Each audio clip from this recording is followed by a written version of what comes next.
Bonjour, bienvenue sur le plateau du Grand 8, une émission coproduite avec le Conseil Savoie-Mont-Blanc. Accueillir, divertir et faire découvrir. Voici les ambitions des deux départements savoyards chaque hiver auprès des touristes du monde entier. Nous voilà à Crévolan, vous le voyez, autour de moi dans un cadre idyllique pour en parler aujourd'hui avec les deux invités, les deux coprésidents de Savoie-Mont-Blanc Tourisme. A tout de suite, c'est le Grand 8.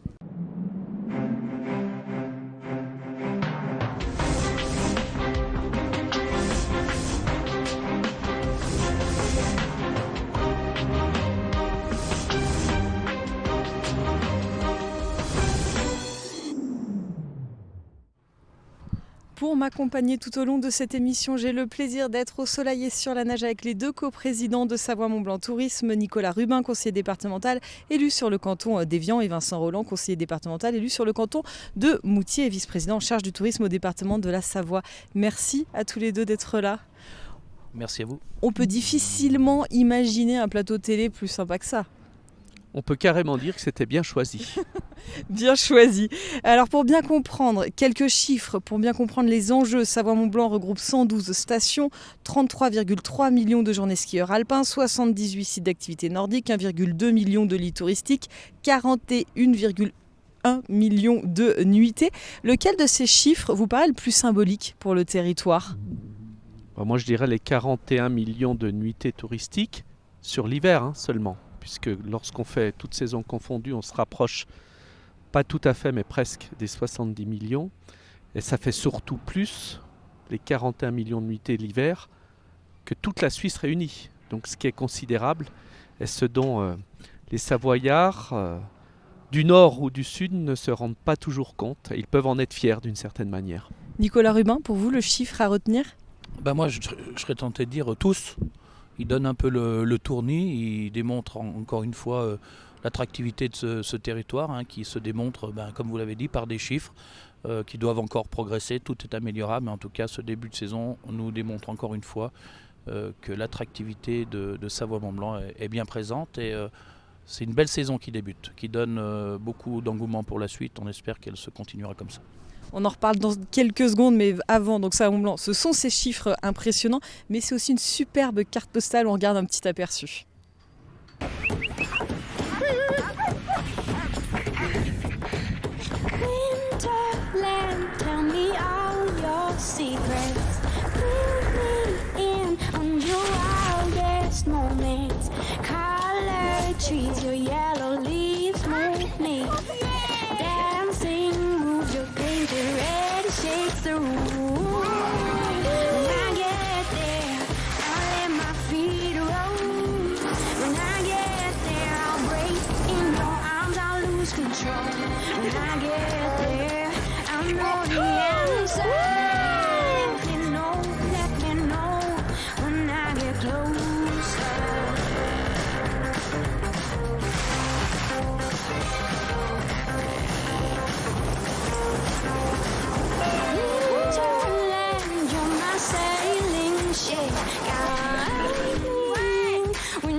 Right out of this wicked black and into bright sand, straight towards the warm sun and into his hand.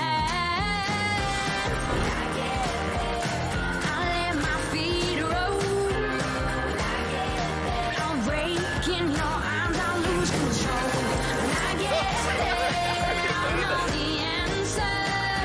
Let me know when I get closer.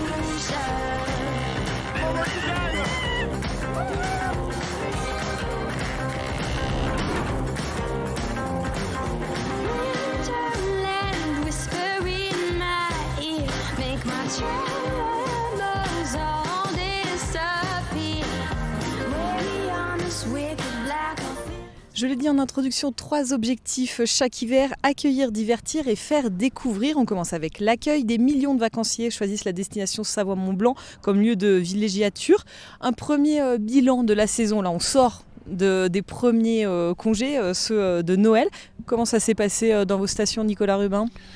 Écoutez, avec l'enneigement qui nous est arrivé du ciel, avec l'équipement des stations de ski qui se sont équipées, qui offrent aujourd'hui la garantie neige à l'ensemble de nos clients, un soleil radieux, je crois que tous les ingrédients étaient réunis pour une recette exceptionnelle. Les chiffres, encore une fois, démontrent que la fréquentation a été au plus haut niveau, sur les dernières années passées, on n'avait encore pas vu ça. Et puis l'ensemble des partenaires des stations satisfaits, le sourire radieux, très large, puis une clientèle qui va repartir de Savoie-Mont-Blanc avec déjà l'envie certainement de revenir l'hiver prochain, à la même époque en tout cas. Ouais, j'ai noté le chiffre de 96% sur la semaine du Nouvel An. C'est un bond de 7 points pour le locatif. On avait déjà vu une semaine comme ça ? Je pense qu'on peut dire que c'est quasi historique. C'est quasi historique. Alors Nicolas le rappelait il y a un instant, il y avait de très bonnes conditions de neige, il a fait beau, mais il y avait un truc qui n'allait pas. C'était les trains, parce qu'ils ne roulaient pas. Mais malgré cela, les gens n'ont pas renoncé à leur séjour à la montagne et sont venus différemment la plupart du temps en voiture. Mais on note quand même, au travers de cette difficulté-là, le fort pouvoir d'attractivité de notre territoire. On ne renonce pas comme ça aux vacances, à la montagne, l'hiver. Et les chiffres que vous avez évoqués, avec des taux de remplissage, notamment sur la deuxième semaine, dans les locations à 96%, c'est absolument exceptionnel à cette période-là de l'année. Ça va se poursuivre comme ça tout au long de la saison. On le sait, la saison elle va jusqu'au moins avril, en tout cas c'est l'objectif. C'est bien parti ? Oui, c'est bien parti. Les niveaux de réservation déjà annoncés pour les vacances scolaires et comme le disait Vincent tout à l'heure, on a aussi un regard tourné vers la clientèle de proximité qui est une clientèle qui échappe aux vacances scolaires parce qu'on laisse un peu l'affluence des touristes de destination nationale et internationale. Quand on met bout à bout les vacances scolaires et les week-ends avec l'attractivité de ce territoire de proximité, eh bien on a une saison qui s'annonce très bien. Les week-ends sont déjà complets pour une très large partie de la saison. Et puis si l'enneigement tient, et Dieu sait que nos équipes techniques des stations font un effort merveilleux et particulier en tout cas parce que entretenir un domaine skiable ça s'invente pas. Il y a à la fois les conditions météo mais aussi on a des techniciens qui assurent vraiment chacun à leur poste et qui participent aussi grandement à l'accueil de nos clients. Alors vous coprésidez tous les deux Savoie-Mont-Blanc Tourisme, c'est une structure unique en France, elle a été créée il y a plus de 10 ans. Quel était son objectif à la création et est-il rempli aujourd'hui ? C'est Vincent qui répond parce qu'il a été à la création. C'est pour me rappeler que je suis un peu plus âgé que lui, sans doute. Je vous laisse. L'objectif, c'était de dire nous avons un territoire unique avec de très nombreux points communs. Et plutôt que disperser les moyens en termes de promotion et de communication, rassemblons-nous et rassemblons ces moyens. Quand on est vacancier de Paris, de Brest, de Strasbourg, de Bordeaux ou que sais-je encore, la différence entre la Savoie et la Haute-Savoie n'existe pas. Ce sont des différences administratives, mais la destination touristique, c'est une seule et même entité. Et c'est ce que nous avons voulu défendre avec Savoie-Mont-Blanc Tourisme. Et aujourd'hui, je crois que oui, les objectifs sont largement atteints. C'est une marque qui s'est complètement installée dans le paysage touristique national et international.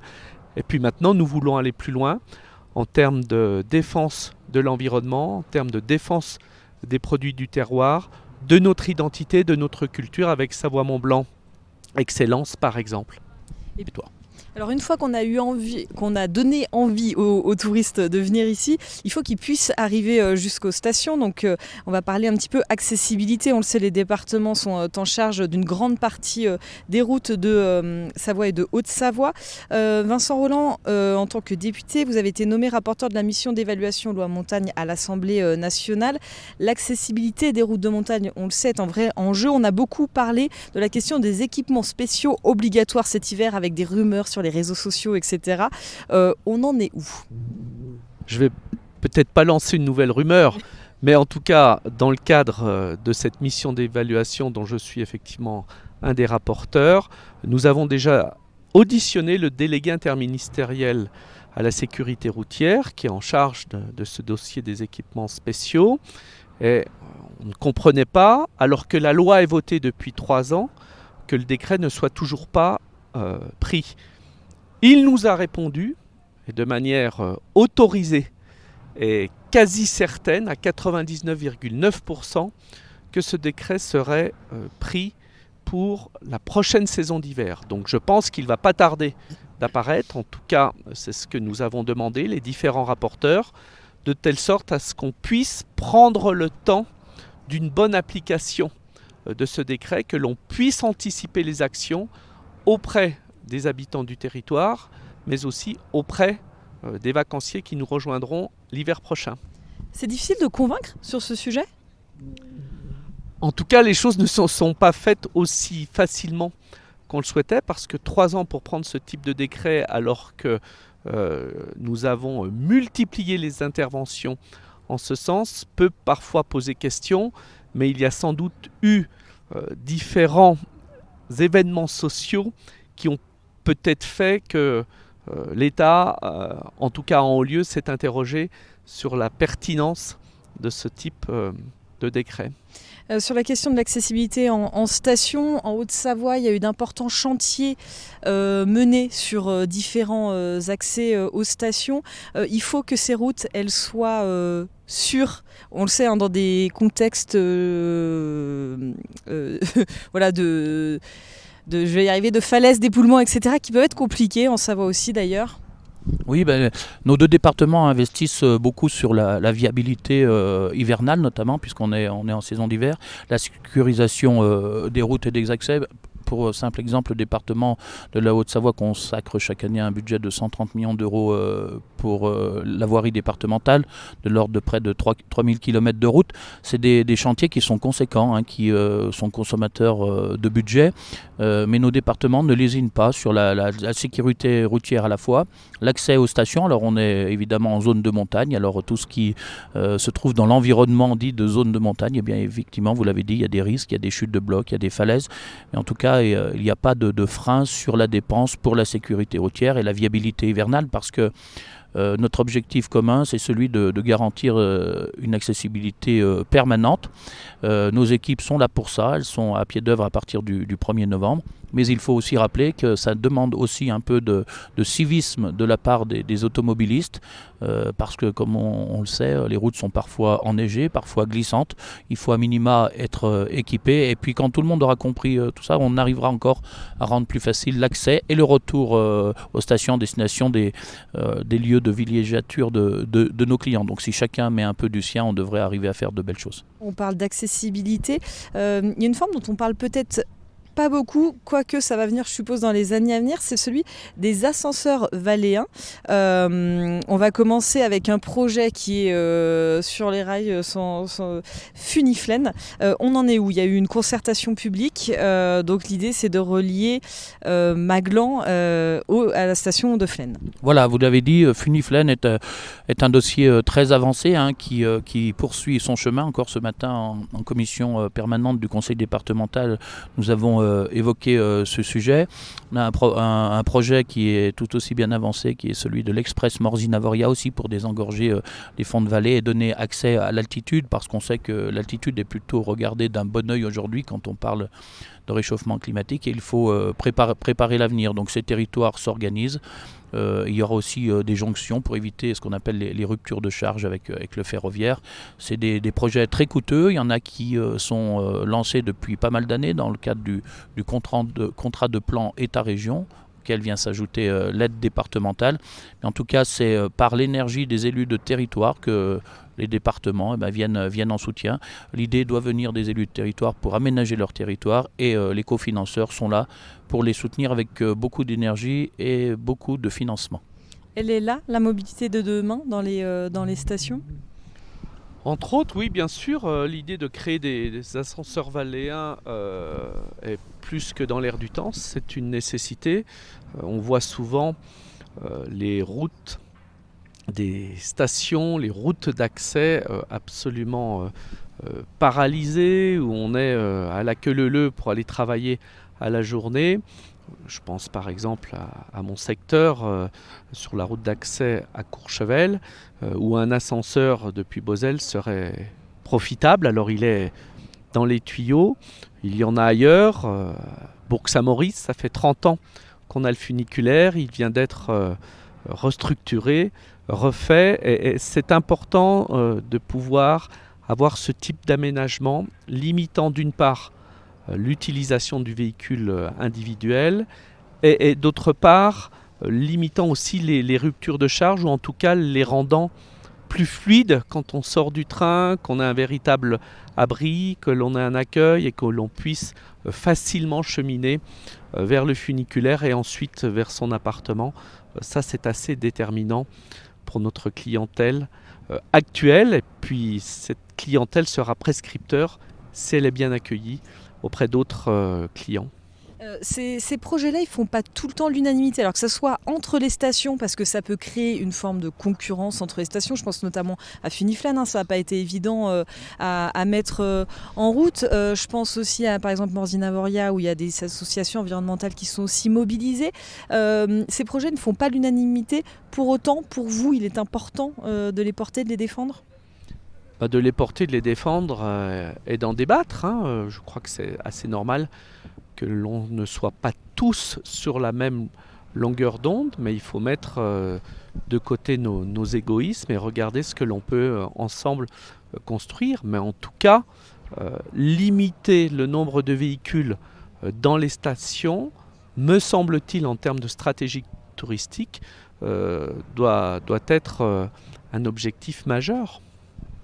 Après, sur ce plan, ces gros projets qui coûtent plusieurs dizaines de millions d'euros, il n'y a aucun projet de ce type qui fait l'unanimité.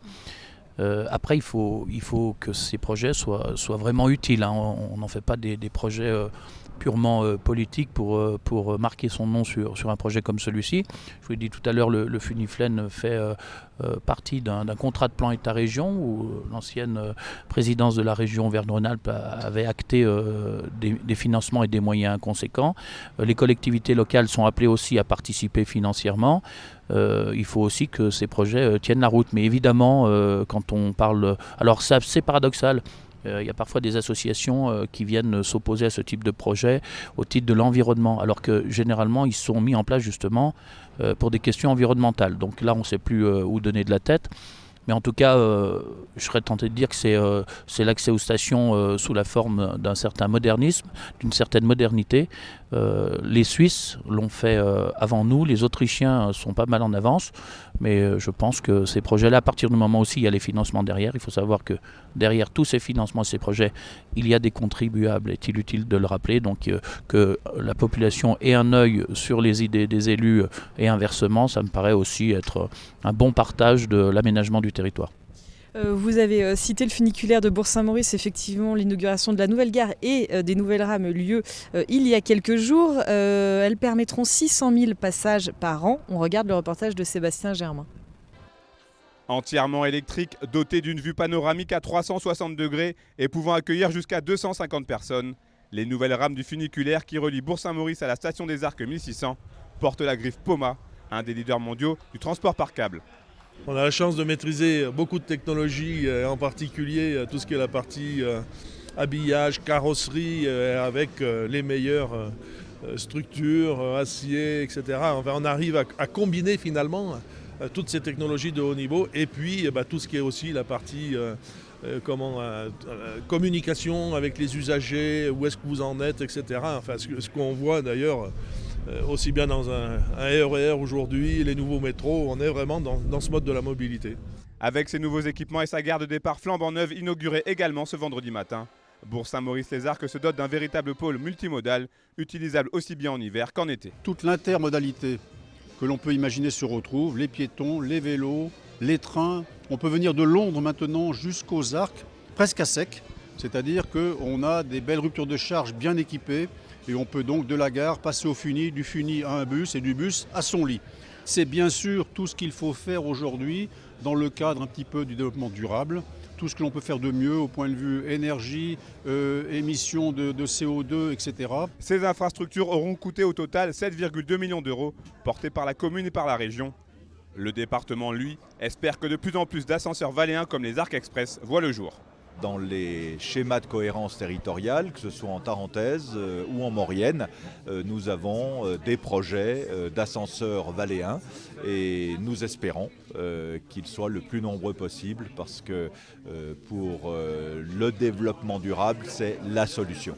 Avec un temps de parcours de 7 minutes pour 800 mètres de dénivelé, ces nouvelles rames s'inscrivent dans une longue tradition puisque le premier téléphérique au départ de Bourg-Saint-Maurice en direction des Arcs date de 1974. Nous sommes toujours à Cré-Voland pour le Grand 8 avec les deux coprésidents de Savoie-Mont-Blanc Tourisme. Une clientèle étrangère est particulièrement importante, la clientèle anglaise.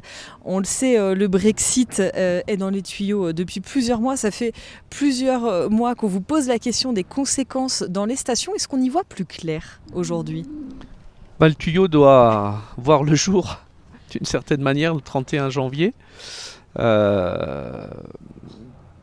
Y voir plus clair, oui, puisque Boris Johnson, qui est un fervent défenseur du Brexit, a obtenu une majorité encore un peu plus large au Parlement anglais.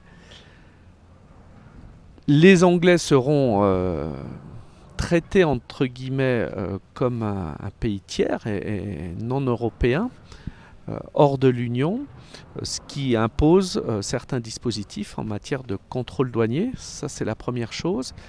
Après, en matière de droit du travail, on sait qu'il y en a un certain nombre qui viennent travailler ici en Savoie-Mont-Blanc durant la saison d'hiver. Là aussi, il faudra des adaptations. Et par exemple, nous avons réuni l'administration départementale et régionale en charge de la question des autorisations de travailler sous l'autorité du sous-préfet d'Albertville pour justement anticiper des demandes futures de telle sorte à ce qu'il n'y ait pas un engorgement dans nos services et que ces demandes puissent être traitées assez rapidement de telle sorte à ce que ça ne casse pas l'offre britannique. Vous l'avez évoqué tout à l'heure, les Anglais sont une clientèle étrangère extrêmement importante. C'est même en nombre la plus importante ici sur le territoire de Savoie-Mont-Blanc. Pour le moment, ils n'ont pas déserté nos stations. On n'a pas de chiffres qui nous permettent de dire qu'ils ont déserté les stations. Au contraire, sur certains secteurs où cette clientèle était bien présente, elle l'est toujours. Il y a évidemment des inquiétudes sur le devenir très proche sur le sujet. Mais c'est compliqué d'avoir des avis crédibles et des informations crédibles sur ce que va devenir la présence de cette clientèle anglaise sur la destination France. Des aménagements, vous en avez parlé, ont été nécessaires, hein, notamment au niveau des contrôles douaniers à l'aéroport Chambéry-Savoie-Mont-Blanc, dont le département de Savoie est propriétaire. L'objectif, c'était de moderniser l'aéroport et de pouvoir assurer donc ces futurs contrôles douaniers. À eux seuls, les passagers britanniques représentent 86% des passagers en vols commerciaux à Chambéry, 26% de l'aviation d'affaires. On regarde le reportage réalisé par le département de la Savoie. Les conditions exactes du Brexit ne sont pas encore connues, mais à l'aéroport Chambéry-Savoie-Mont-Blanc, le département travaille sur l'aménagement du hall d'accueil afin de prendre en compte le changement de régime douanier pour les touristes anglais qui arriveront à partir de début décembre. Un régime qui impliquera le contrôle des passeports et potentiellement des fouilles par les agents des douanes. Nous réalisons l'extension sur environ 150 mètres carrés. Donc cette extension va comprendre un espace douanier pour le contrôle des marchandises, comme je l'ai dit, un espace pour les tours opérateurs et un espace sanitaire pour les usagers. Ensuite, nous allons créer une jonction avec l'aérogare intérieure. Donc dans cet aérogare intérieur, nous créons des aménagements et notamment une cloison modulaire pour séparer les départs des arrivées. Et également, nous créons des guichets de contrôle migratoire et des guichets PMR pour les personnes à mobilité réduite.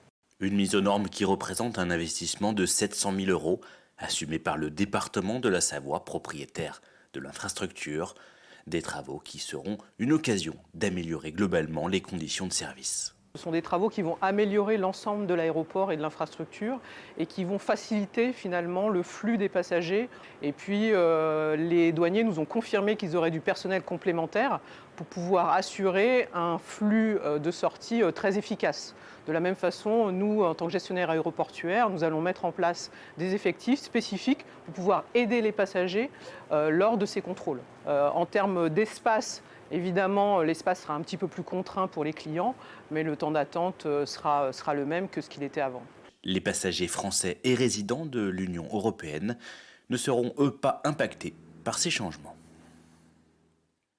Savoie-Mont-Blanc, on l'a dit tout à l'heure, ce sont 112 stations, 55% du domaine skiable français, 47% du parc français de remontées mécaniques, 5,8 milliards d'euros de remontées économiques seulement pour l'activité ski alpin. Bref, les enjeux sont colossaux. Pour accompagner ce secteur économique, là, les départements ont mis en place différents dispositifs, à commencer par le plan tourisme en Haute-Savoie. Comment ça se concrétise ?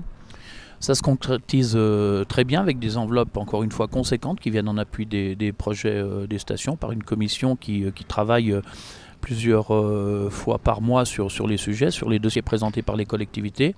Près de 50 millions d'euros ont été redistribués aux stations durant les 6 dernières années dans le cadre d'un plan tourisme qui est 360 degrés, un peu comme ici à Crest-Voland. Le panorama est simplement merveilleux et on agit, on intervient sur l'ensemble des projets qui sont en lien avec le tourisme. On parlera de la neige de culture, les activités autres que celles du ski, les aménagements d'été aussi, et toujours à l'initiative des stations. Il faut évidemment remplir certains critères, mais je crois que le dynamisme de nos départements est très reconnu en la matière. Les communes proposent et les départements aident. C'est une vraie aide à la décision pour faire avancer les projets très rapidement avec des niveaux de participation quand même très élevés. Du côté de la Savoie, le département intervient dans les sociétés de remontée mécanique via Savoie Station Ingénierie Touristique. Vous intervenez directement dans 14 sociétés gestionnaires de domaines skiables. Quelle est l'importance de cette présence vraiment au cœur des sociétés ? Alors il y a d'abord, si je peux me permettre, des SEM départementales comme à Courchevel, la Société des Trois-Vallées Courchevel et Motaret, Société d'économie mixte, ou la SEMVAL à Valmenier en Maurienne. Et puis il y a effectivement des prises de participation via SSCT dans le capital de sociétés de remontée mécanique de stations de moyenne altitude ou de moyenne capacité d'hébergement. C'est le cas par exemple avec la Belle Montagne ici à Crest-Voland, mais dans d'autres sites, comme vous l'avez rappelé tout à l'heure. Notre présence, c'est une manière d'organiser aussi le tour de table du capital, de faire venir des banques régionales dans ce capital-là et de permettre à ces sociétés qui n'ont pas forcément la solidité et la santé financière des grandes sociétés de remontée mécanique, d'investir et de proposer un produit ski absolument génial. On est ici à Crest-Voland, sur l'espace Diamant. Je crois qu'il y a tout de réuni pour passer au moins une bonne journée, sinon un bon séjour. On en a encore la preuve. Aujourd'hui, on va voir ce qui est fait en Haute-Savoie avec ce reportage d'Emmanuel Jaude qui s'est rendu à Saint-Gervais il y a quelques jours à l'occasion d'une inauguration. Inaugurée sans la moindre trace de neige, la piste Saint-Gervais, nouvelle version, était attendue de longue date. Il faut dire que la sécurité des skieurs fait partie des priorités des collectivités. Du côté du pays du Mont-Blanc, ce ne sont pas moins de 600 000 € qui ont donc été investis pour garantir la sûreté de l'itinéraire. C'était nécessaire parce qu'à Saint-Gervais, le pari qui a été fait, et qui est un pari gagnant, c'est qu'on pouvait refaire du ski jusqu'à 850 mètres d'altitude. Donc on a enneigé cette piste d'abord avec l'accord avec l'aide du département. Et puis aujourd'hui, eh bien, effectivement, on a le passage sous une départementale qui vient d'être réalisé parce que c'était un vrai danger. Un vrai danger pour les skieurs, un vrai danger pour les automobilistes. Un chantier rendu possible grâce au plan tourisme du département de la Haute-Savoie qui a déjà alloué dans ce cadre plus de 46 millions d'euros en 6 ans pour l'accueil des pratiquants de sport d'hiver, tant sur leur activité quotidienne que dans l'organisation de grands rendez-vous internationaux, à l'image de la manche de Coupe du Monde de biathlon Annecy-le-Grand-Bornand. On est sur un territoire où, à côté du ski alpin, il y a du ski nordique, il y a plein de choses qui se passent et il y a des compétitions qui sont merveilleuses. Donc le département est à côté des communes qui organisent ces grands événements. Ce sont des efforts importants pour les communes et donc il est normal que le département, sur des compétitions qui concernent plus que la commune du Grand-Beau, plus que même le département, eh bien, soit présent et apporte son aide. Là, c'est 1 million d'euros qui ont été apportés au Grand Bornand. Une aide qui aura donc permis le succès de la compétition qui restera gravée à coup sûr dans les esprits de tous les spectateurs. Deuxième partie de ce numéro du Grand 8, nous parlons tourisme avec mes deux invités, alors que la saison d'hiver bat son plein. Je suis avec les deux coprésidents de Savoie-Mont-Blanc Tourisme aujourd'hui. Les vacanciers aujourd'hui ne font plus 6 heures de ski par jour. Les professionnels ont dû et doivent encore se renouveler. Le secteur est en pleine mutation. Comment ça se concrétise très concrètement? C'est voilà, la fin des journées en continu de ski. Par simplement les joies de la montagne de manière générale. C'est vrai qu'on parle souvent de la destination montagne-ski, mais il n'y a pas que du ski. Donc les stations se sont équipées, ont déployé aussi, là encore, des moyens assez surprenants. Alors on va parler du bien-être, les centres aquatiques qui sont nés ici ou là dans les stations avec de quoi occuper aussi les non-pratiquants. Il y a ces grands espaces enneigés au milieu de forêts de sapins ou de mélèzes qui permettent aussi les randonnées, les sorties en raquettes et puis les chiens de traîneau évidemment, hein, tout ce qui est autour du nordique qui contente aussi pas mal de clientèle. Il y a un vrai développement de toutes les activités. Là encore, il y en a à peu près pour tous les goûts. Celui qui ne trouve pas chaussures à son pied en montagne, c'est un insatisfait tout simplement. Cette diversification-là, elle est vitale pour les stations de Savoie-Mont-Blanc? Elle est vitale, elle n'est pas nouvelle. C'est peut-être aussi pour ça qu'aujourd'hui, nous avons des chiffres de fréquentation assez élevés et nous avons, depuis plusieurs années, voulu une reconnexion avec Dame Nature. Il ne faut pas oublier qu'une grande partie de nos vacanciers sont des citadins, des urbains. Et ce besoin de se reconnecter avec la nature pour se déconnecter de son quotidien est absolument essentiel et le bien-être, le repos, se ressourcer, se retrouver tout simplement fait partie de l'offre importante que propose aujourd'hui Savoie-Mont-Blanc.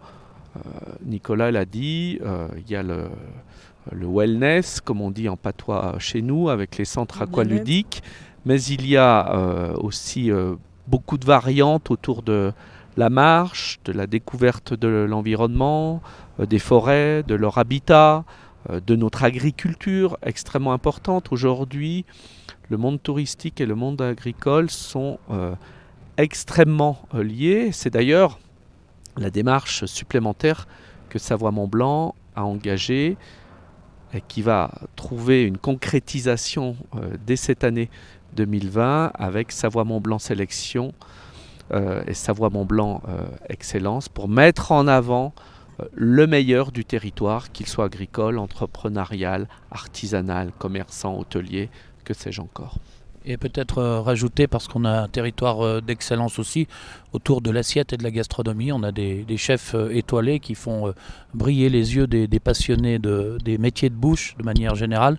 Et là encore, il n'y a pas d'attractivité de territoire si on ne vient pas, mettre en phase la destination touristique, le grand air, et puis le savoir et bien manger dans l'assiette grâce à tous nos chefs qui font un travail surprenant. Et une fois qu'on a bien mangé, on peut aller tester les différentes activités dont vous avez parlé. Il y a notamment les luges 4 saisons qui sont pas mal développées. On va partir du côté des carreaux. Le département de Haute-Savoie soutient cette diversification et a alloué 952 000 € d'aide pour la luge 4 saisons. Elle a été testée par Juliette Vincent-Seigné l'hiver dernier. On regarde son reportage. Bonjour à tous, en ce début d'année 2019, vous cherchez sûrement des idées de sortie originales. J'ai donc décidé aujourd'hui de tester pour vous la luge sur rage. Je me trouve dans la station des Carreaux. La station a mis au point il y a 2 semaines cette attraction avec une nouveauté, la réalité virtuelle. Ça promet de bonnes sensations. Je vous en dis plus après la descente.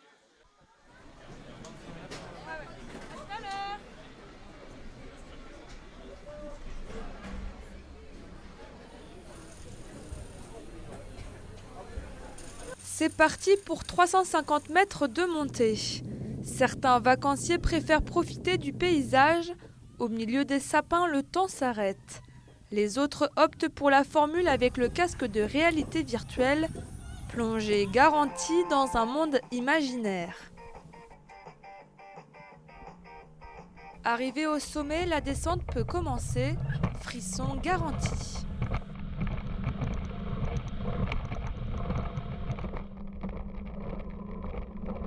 Et cette toute nouvelle attraction amuse petits et grands. Alors comment c'était cette attraction ? Alors pour le petit, je sais pas c'était comment Laura, toi ? Bien. C'était bien, c'était génial, très agréable.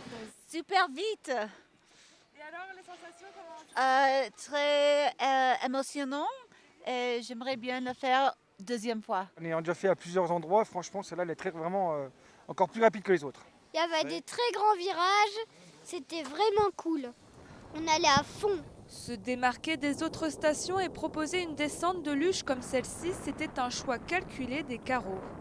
La réalité virtuelle, c'est carrément se démarquer des autres luges qui existent. Aujourd'hui, c'est un produit où on peut avoir deux sensations pour le prix d'une.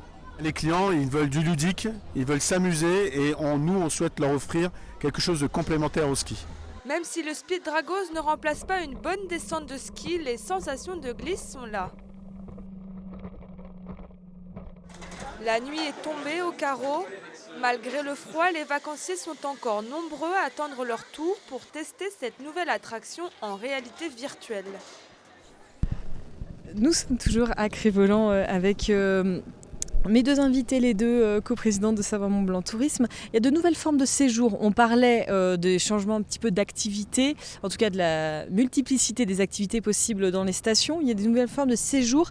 Savoie Mont Blanc Tourisme propose le dispositif Ski m'arrange pour partir en décalé, pour sortir un petit peu des fameux chassés-croisés du samedi. C'est une solution pour éviter les bouchons ? Oui, bien sûr. C'est une réponse aux attentes des nouvelles clientèles que de développer le court séjour. Et puis pour celles et ceux qui maintiennent la semaine traditionnelle à la neige, à la montagne, la faculté de pouvoir aller du vendredi au vendredi ou du dimanche au dimanche pour éviter ce samedi maudit, si j'ose dire, et les bouchons. Certains tour opérateurs à l'initiative de Savoie Mont Blanc, avec l'opération Ski m'arrange, ont souhaité s'engager dans la démarche et je leur dis bravo et je les remercie. Mais d'autres non. D'autres, on va dire pas encore, mais je n'en doute pas qu'ils y viendront parce que c'est d'ores et déjà un succès pour ces 4 tour opérateurs qui se sont engagés dans la démarche avec des progressions de séjour sur des dimanches par exemple, à 2 chiffres. Et on voit bien qu'il y a là un marché.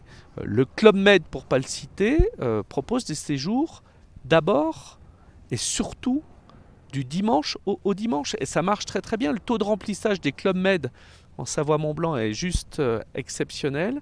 Je ne vois pas pourquoi ça ne marcherait pas pour le reste. Il suffirait qu'on fasse peut-être passer 15 à 20% des séjours du samedi vers le dimanche pour justement désengorger nos accès. Il faut vraiment se renouveler sans cesse, que ce soit en termes de logistique, d'organisation, d'activité, on l'a dit aussi, pour faire venir les touristes. La concurrence est rude en France et à l'international. En fait, on n'a qu'un objectif qui est commun à tous les territoires, c'est la satisfaction du client. Donc, pour qu'il revienne. Il faut être à son écoute, il faut répondre à ses attentes. Alors on peut faire toutes les organisations, mettre en place toutes les organisations possibles qu'on souhaite nous, mais en fait c'est ni plus ni moins que le résultat de l'écoute de ce qu'attend le client, lui faciliter son séjour à la montagne et éviter en fait que de venir nous rendre visite, que ce soit en été ou en hiver, que ce soit le parcours du combattant.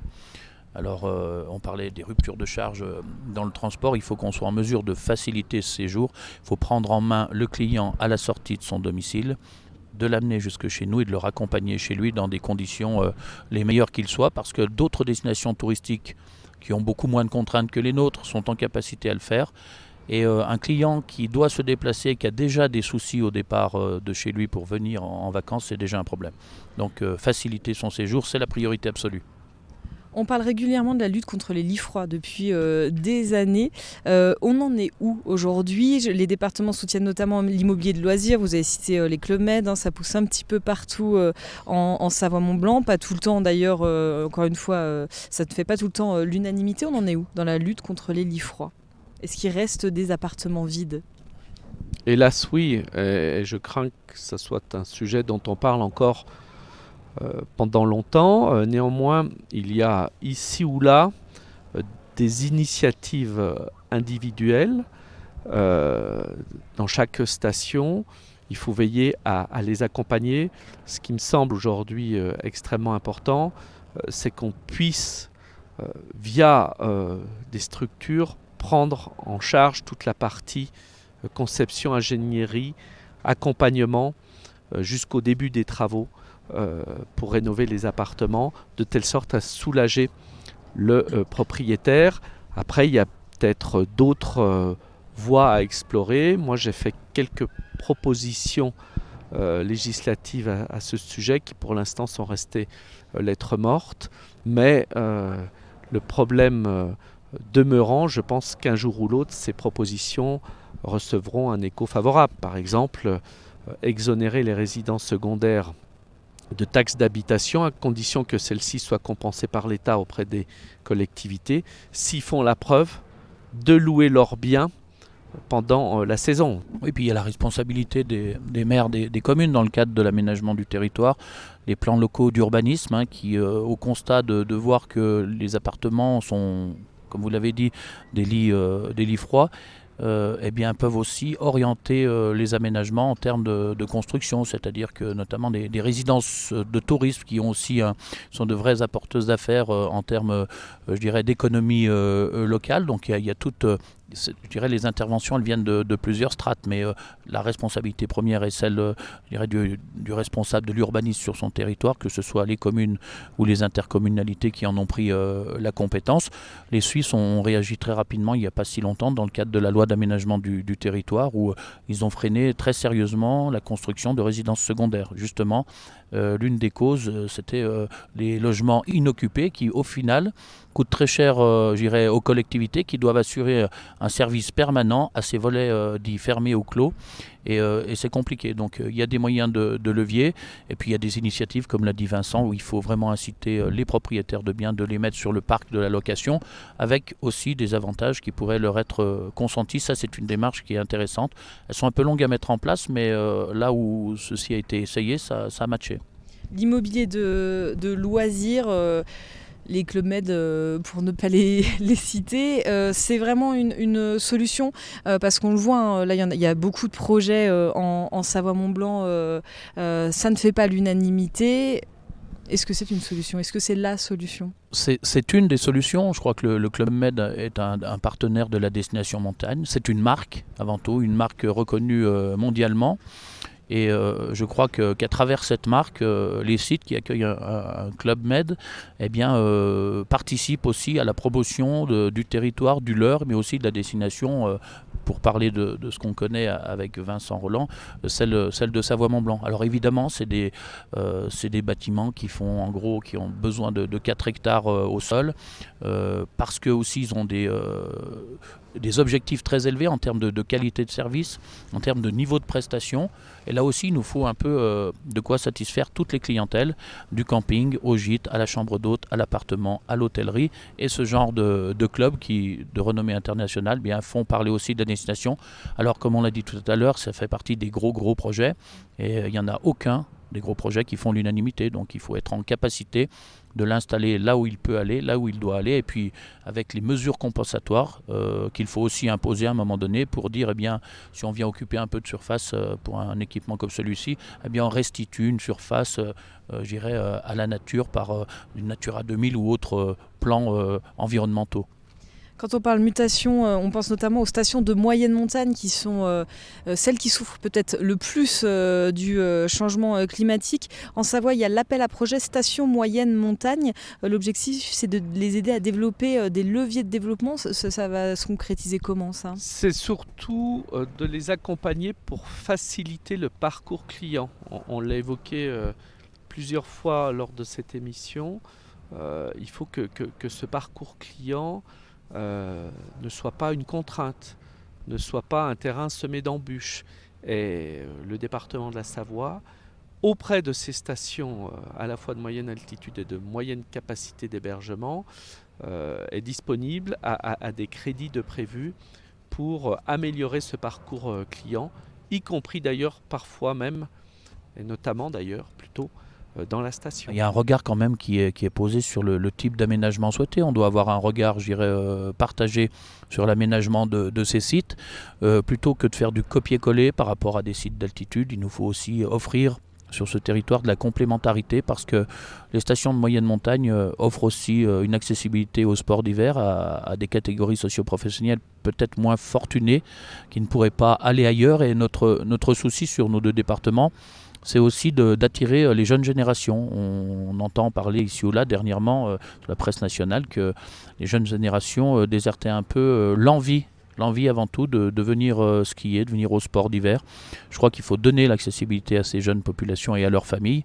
Il y a encore beaucoup de travail à faire là-dessus, mais les initiatives sont prises par les deux départements pour y réfléchir et mettre en place des actions concrètes. Là, on doit vraiment travailler sur les tout-petits qui seront demain des grandes personnes et des parents. Il y a le dispositif Savoie-Mont-Blanc Junior qui vise justement à booster l'attrait de la montagne pour les futures générations, futurs clients, j'allais dire, pour les stations. En Haute-Savoie, il y a le savoir skier pour les élèves de 5e, les collégiens en refuge. En Savoie aussi, vous emmenez régulièrement des collégiens dans les refuges. Pourquoi c'est important, vous l'avez un petit peu dit, mais pourquoi c'est important que les jeunes continuent à aller à la montagne ? Un volet avec Savoie-Mont-Blanc Junior, qui est une association financée par le Conseil Savoie-Mont-Blanc. Donc on est bien là aussi dans la bidépartementalité. C'est de faciliter les relations entre les bassins récepteurs, c'est-à-dire notre territoire, les centres de vacances, et des bassins émetteurs de colonies ou de vacances à la neige pour les jeunes publics, des classes de neige plus précisément. Et c'est un dispositif qui marche, qui s'inscrit dans le temps. Et Nicolas le rappelait fort bien tout à l'heure, ça participe au renouvellement des clientèles. Quand on est allé en colo, en classe de neige ou de découverte à un endroit, on aime bien y revenir avec sa famille, ou la famille aime bien venir voir où était l'enfant. Et puis avec un peu de chance, on y reviendra plus tard. C'est important de commencer à skier jeune, parce que c'est plus facile de commencer à skier à 7-8 ans qu'à 30 ou 35 ans. Voilà, c'est un ensemble sur lequel nous travaillons avec Savoie-Mont-Blanc Junior. Et je pense que là aussi, comme cela a porté ses fruits dans la diversification de l'offre touristique, c'est une action qui amènera quelque chose au territoire et à sa fréquentation future. Alors, le département de la Savoie a amené 600 collégiens à Courchevel pour la Coupe du Monde féminine de ski alpin au mois de décembre. On regarde leur reportage. Courchevel accueillait la Coupe du Monde de ski féminine et comme à leur habitude, le département de la Savoie et Savoie-Mont-Blanc Tourisme avaient mobilisé les troupes pour célébrer un événement valorisant les atouts du territoire.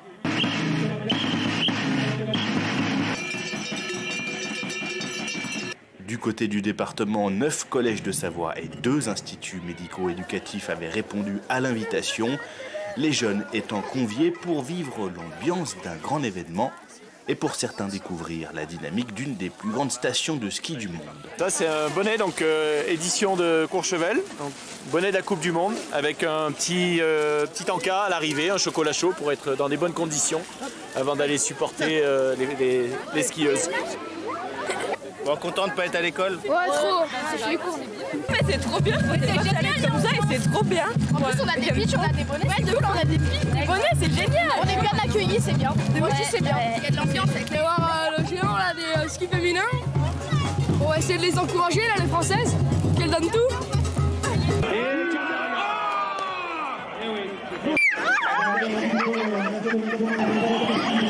Un gros succès encore. Plus de 600 jeunes qui sont présents aujourd'hui à Courchevel. On vient d'assister à la première manche qui a été de haute tenue comme on s'y attendait. Là maintenant il y a une conférence avec des championnes, mais surtout le conseil départemental, premier partenaire du sport en Savoie, est très heureux de faire profiter à notre jeunesse de ces moments d'exception. Je peux vous dire que j'ai vécu des années vraiment formidables. J'ai beaucoup appris sur moi-même, sur les autres. J'ai appris à me dépasser, j'ai appris à travailler dur. J'ai aussi appris à vivre avec les autres. L'intérêt au niveau sportif déjà, leur montrer un petit peu ce qu'est une Coupe du Monde, être à la découverte de l'activité et puis s'ouvrir un petit peu sur les alentours, les stations qui nous entourent. Savoie Mont-Blanc Tourisme, organisme qui a pour vocation de valoriser les atouts touristiques des 2 départements savoyards, avait lui donné rendez-vous à son réseau d'ambassadeurs, des ambassadeurs qui sont aujourd'hui au nombre de 7000, pour autant de possibilités de porter haut les couleurs de notre territoire. C'est au top du top. En plus, on a un petit repas avec des creusets savoyards, sûrement. Donc, tout est parfait. L'énergie de la jeunesse et l'enthousiasme de milliers de passionnés, une dynamique qui intéresse évidemment l'équipe d'organisation des championnats du monde de ski Courchevel-Méribel de 2023. C'est vrai qu'ici, c'est une petite préfiguration. On est ici à Courchevel. C'est un petit avant-goût de ce qui va se passer en 2023. Et quel bonheur de voir tous ces ambassadeurs Savoie-Mont-Blanc réunis et de voir tous ces jeunes. Ils sont plus de 600 collégiens. Et ce sont des facteurs qui sont absolument indispensables à la réussite de l'événement. Et puis qui viennent quelque part donner du contenu à cette promesse que nous souhaitons faire vivre et qui existe depuis la candidature, qui est le Tous Ensemble, le Together. Donc Together avec le département de la Savoie. On arrive à la fin de cette émission pour conclure l'hiver. Compte encore de longues et belles semaines en Savoie-Mont-Blanc, de quoi vivre encore pas mal de choses. Un événement coup de cœur à chacun. Eh bien, on peut peut-être commencer. La liste est longue parce que Savoie-Mont-Blanc, c'est une terre d'événements. En fait, il y en a pour tous les goûts et tous les jours ou presque. Moi, je parlerai du Candar. C'est le Candar Le Retour avec un bel investissement aussi de la vallée de Chamonix, du département de la Haute-Savoie pour refaire toute cette belle raquette d'arrivée. Voilà une épreuve qui a un renom, une renommée, qui va faire plaisir au territoire de nos 2 départements. C'est une belle épreuve qui se situe en vallée de Chamonix. Voilà, on va lui souhaiter une nouvelle bienvenue et que ça dure encore longtemps. Vincent Rolland. Les sports d'hiver, c'est la neige et la glace. Nicolas a parlé de la neige, je vais parler de la glace avec la Coupe du Monde de bobsleigh et de skeletton à la Plagne sur la piste olympique, qui presque 30 ans après est toujours là, est bien là. C'est assez spectaculaire et c'est un très bel événement que le Conseil Savoie-Mont-Blanc accompagne également. Et je me permets de donner quelques autres rendez-vous. Il y a la Grande Odyssée Savoie-Mont-Blanc qui aura lieu du 11 au 22 janvier. J'en profite pour dire que Mont-Blanc diffusera en direct l'épreuve du 13 janvier. Du 28 au 31 janvier, il y aura la Coupe du Monde de Télémark du côté du Grand Massif, une épreuve que nous diffuserons aussi. Du 31 janvier au 1er février, la Coupe du Monde de ski cross à Megève. Et puis donc le Candar, vous l'avez dit, du 7 au 9 février. Et ça, c'est quelques événements parmi tant d'autres. Donc je vous invite à aller voir sur le site de Savoie-Mont-Blanc Tourisme notamment, qui est très bien fait avec tout un tas d'événements, d'activités à découvrir. Merci beaucoup à tous les deux de votre présence aujourd'hui à Crévoland. Merci à vous de nous avoir invités sur ce magnifique territoire et un petit salut amical à monsieur le maire qui est derrière l'écran là-bas et qui nous regarde et nous écoute.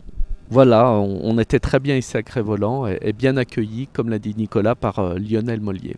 Et on va se quitter avec un peu de jeunesse sans nous faire offense, puisque 60 000 personnes avaient pris leur billet pour les 4 jours de compétition du côté du Grand Bornand au mois de décembre pour voir concourir les meilleurs biathlètes du monde. Et parmi les spectateurs, 1500 collégiens ou savoyards invités par le département. On regarde leur reportage. Vous allez encourager qui là? Justine! Allez, deux sur le podium, il y a des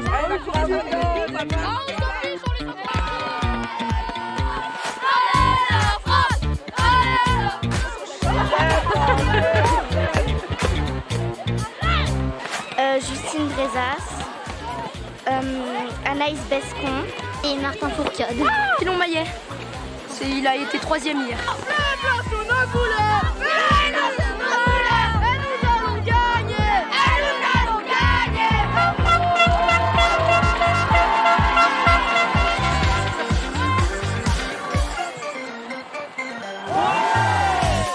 Il y a toujours des trucs surprenants qui se passent.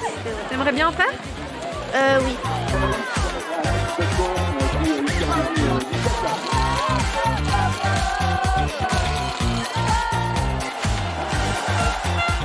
De mélanger jeunesse et sport l'un à côté de l'autre, c'est ainsi qu'on a finalement composé cette politique éducation jeunesse-sport pour le lien social qu'elle représente, pour les valeurs de dépassement de soi, d'équipe, de solidarité, de cohésion.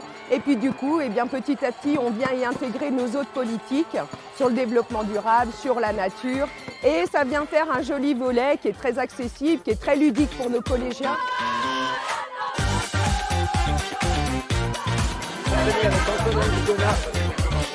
Super champion. Bougez plus. Bougez plus.